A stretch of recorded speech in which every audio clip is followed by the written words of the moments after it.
Depuis toujours, les Québécois adorent raconter des histoires. Certaines sont même devenues des légendes.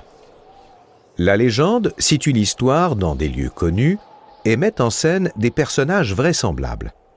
Elle utilise des vérités historiques, si bien que les gens croient parfois que la légende est en fait une histoire bien réelle. Transmise oralement depuis le 19e siècle, l'une des légendes ayant marqué l'imaginaire québécois est celle de la chasse-galerie. Vous la connaissez?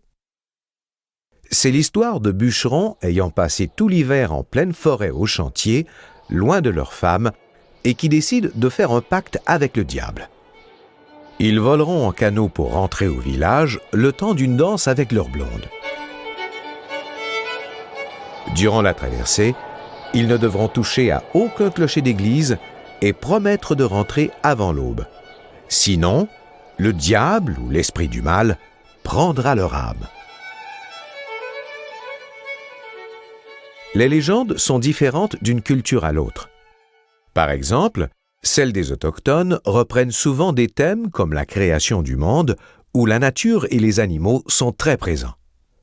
Voulez-vous entendre la légende inuit sur la création du premier narval? D'accord, allons-y.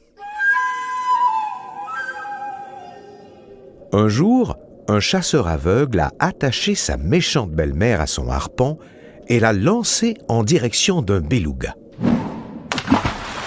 Attirée au fond de la mer par l'animal, la femme s'est métamorphosée en narval, sa tresse s'étant enroulée autour du harpon pour devenir une longue corne. Ce serait depuis ce jour que le narval est la seule baleine à posséder une défense. Et vous, à quoi ressemblent vos légendes?